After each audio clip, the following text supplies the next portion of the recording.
So I've got this Ducato van, same as a Peugeot Boxer or a Citroën Relay, exactly the same vans. And this is an L1 H1, so it's a short wheelbase, low roof one, and it rides awful. The back end particularly. I've done all of the things where people say tyre pressures, and I've got my tyre pressures down to 55 on the back. I don't want to go down the route of putting in different springs or spring spacers and that at the moment, because it's a more expensive route. So what I've decided to try and do is change the shock absorbers. Now the van's only got 45,000 mile on it, so it might not be the shocks, and I looked at going for a better shock like the Bilstein B4 is what everybody says to put on, but a B6 costs about 120 to 130 pound each, so it would cost 260 270 pound to do the back end.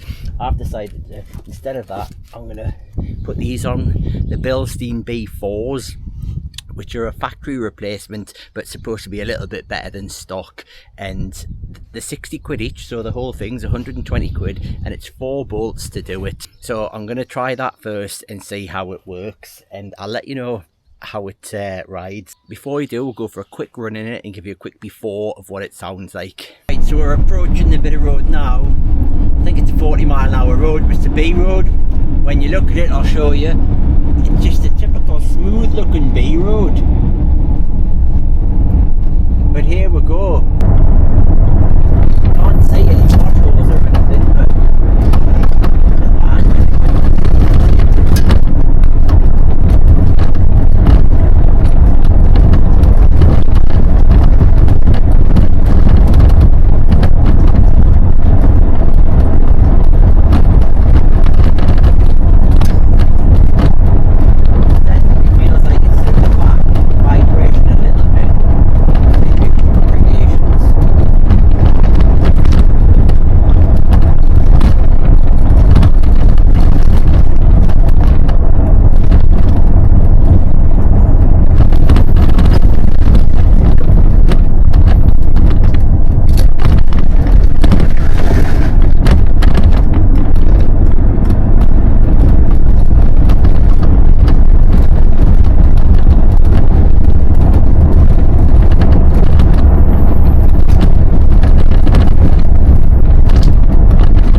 hear that. I know you probably couldn't, but sometimes it's really crashing into the bumps.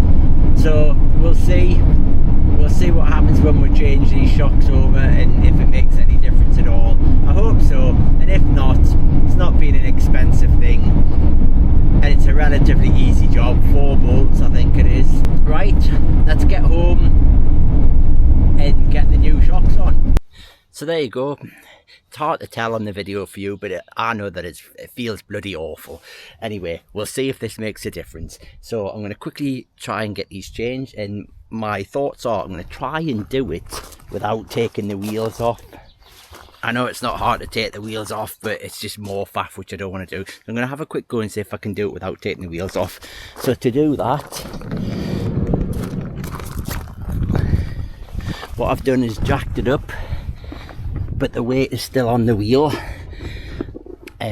You've got these 2 weird E-Torx bolts that go through, and that's a 24mm one there, if you can see that. I sprayed these with lubricating fluid, with release fluid, last week, and I've done it a few times, so hopefully this shouldn't be too bad to get off. I have fashioned this extension so that I can reach through here, even with the wide tyres on. That'll go in there, and I'll be able to torque this up when I put it back on. The bottom one should be easy enough to get to. Right, that one's harder. Oh god, that's hard. Right.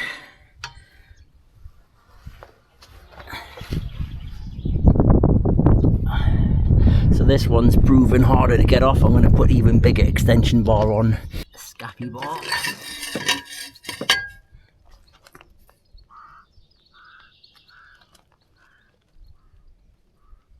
Okay. Right, I didn't record that, but I just put my foot on the end of there somehow and it's moved a little bit, so hopefully it shouldn't be too bad now. Alright, I've hit a roadblock. I cannot loosen this bottom bolt. I think I'm going to have to take the wheel off, which I didn't want to do. Take the wheel off and clean up this side maybe. I'm putting massive amounts of force on that and it is not moving.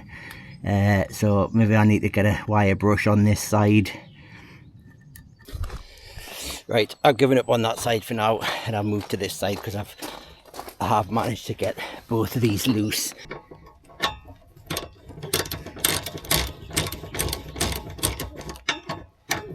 Right, so that's the old one off.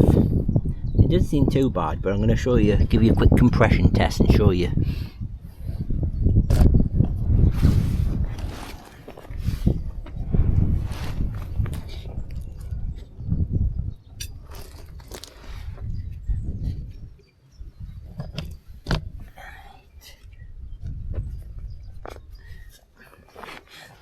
Oh, the old one goes in much easier.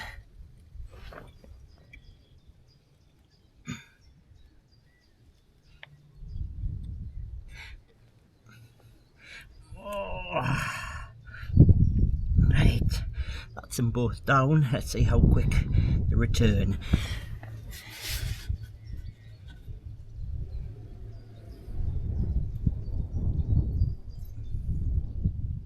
It's not returning very quick at all, is it? Come on. Come on. Come on. Come on.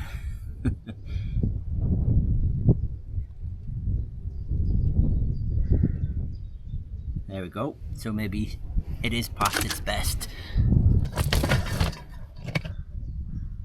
Alright. Let's see how easy this is to get back in. Right.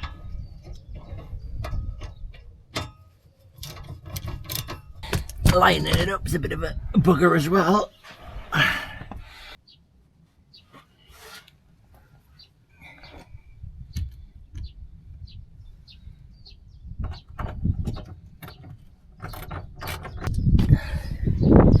think I've got it.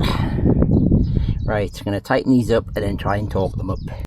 So I'm going to attempt to try and use this thing to get it to 118. That's 50. Might be hard to pull this to 118 with this handle.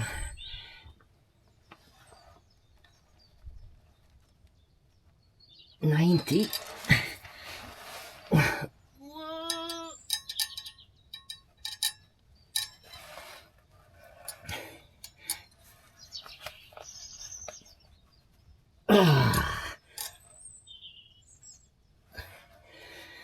Hi.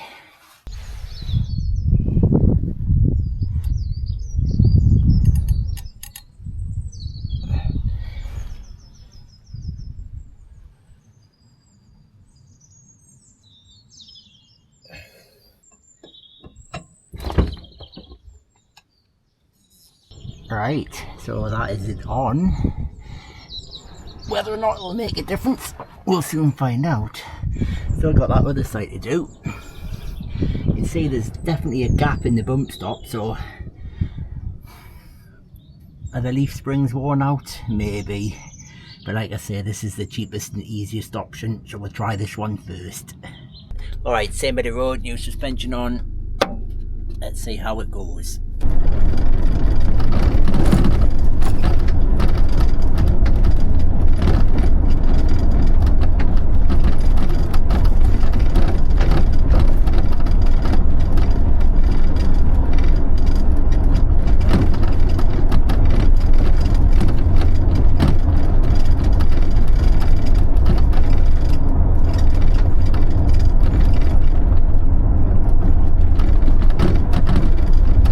A few months have passed now since I fitted the shocks on the back of the van, and I thought I'd wait and give you a better idea of how I think they've improved or not improved the ride. So that last clip you saw was the same day driving it, and I was really underwhelmed. I thought, oh, this hasn't made any difference at all. It's still very much smashing into the bumps, crashing into the bumps. Although I did notice very quickly that it drives really well. That's hard to explain when the ride's poor because it's crashing, but it's not wallowing at all now. Not that it was that badly, but it's the shocks have kind of stiffened it up a little bit and made it drive quite good. So it corners really well, which is great, but that crashing is still there. Now, I've been doing a lot of research, and a lot of people go down the Sumo springs. Most people say they don't work. A lot of people just change the actual leaf springs, and that can help. And some people go for the air suspension. That's quite expensive to do, air suspension. One other thing that I have found out in my research is that they ride really badly, these vans, when they're empty, and it's pretty much empty. Or it was when I was doing them tests, and it's slowly starting to fill up now as I'm putting stuff in it as a camper van. It's still nowhere near what it should be, but apparently they ride better when they've got 300 or 400 kilograms of weight in the back. So what I've decided to do is wait until the camper conversion's finished and it's a lot heavier and see if it's riding any smoother. And to be honest, I think it's getting better. I think the shocks have settled in a little bit. It's still not great, I've got to admit, but I'm keeping my fingers crossed that when I get a bit more weight in the back, it might actually start riding a little bit better. If it doesn't, and it's still crashing into the bumps when it's fully converted to a camper, then I suppose I'll have to start looking at either air suspension or changing the leaf springs. Anyway, that's it for now. Hope you found that useful. Definitely worth doing. The B4 dampers have made it quite nice, and like I say, £60 each. It's a lot cheaper than the B6 ones at £120 each. Pretty easy job. Yep, it was worth doing. Hope you enjoyed that.